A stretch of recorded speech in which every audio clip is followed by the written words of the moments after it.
What do you want your money to do over time for you intentionally to provide some additional benefit to your life in the future to create freedom? Now, as an entrepreneur, over the last 20 years, I've been an entrepreneur. I start businesses with the intention of growing the businesses to scaling them in order to create value within the businesses. But over the past 20 years, I've been buying and investing in things like mini storages and other income-producing properties. So today, fast forward with the 2 new projects I'm building, I'll have over 1 million square feet, 1 million square feet of mini storage property. Now, all that is income producing. I have different partners in different projects, but I've been smart about making sure I don't oversaturate in a specific market and that I grow into the next market. So I've been thinking and doing this for 20 years. So my investment strategy in real estate has been very intentional in learning the things that work for me and taking the excess capital I generate and investing in those things.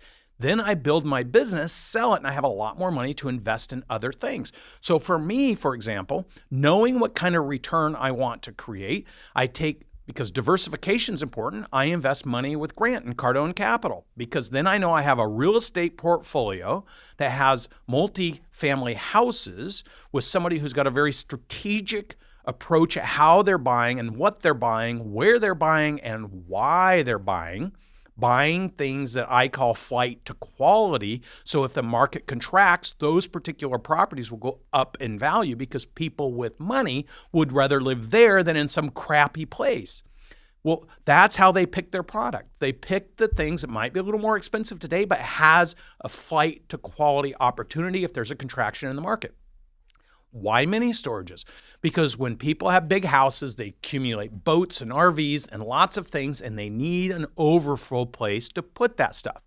But when the market contracts and they go down into the beautiful apartments, the things that Grant's buying, they need to take those same boats and those same toys and they need to put them somewhere. So they put them in storage units, or they put their access furniture in storage units. So I like storage units because if the market's good or if it's bad, people will still keep their stuff.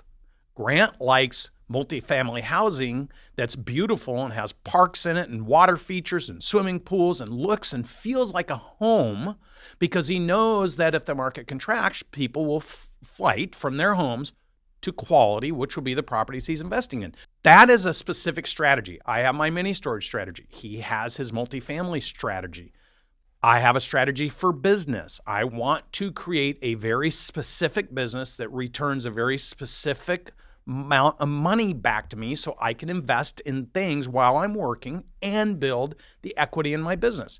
The question I want to ask you is this: how intentional are you, if you're an intrapreneur, with how much value you can create for you in the business that you work in order to pursue your personal, professional, financial goals like it's your own business?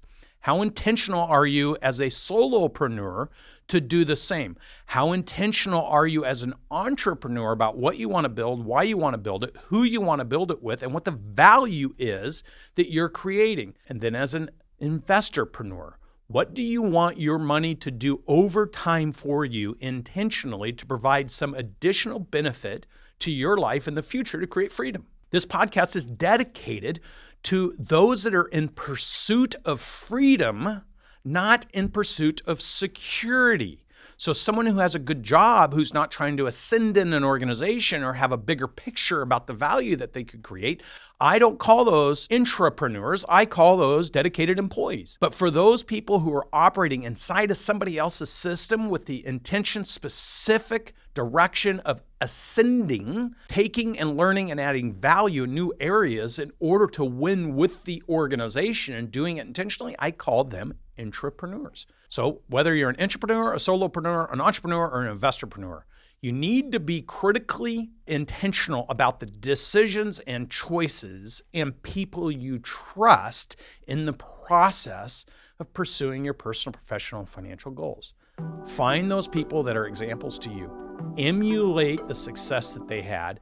Ask good questions about how they had it, and be intentional about what you want to create. And if you do those things, you will put a multiplier on your success throughout your career, throughout your journey of building and pursuing your passion in business, whatever that business is, you'll maximize your value creation in the pursuit of freedom in the process of doing that.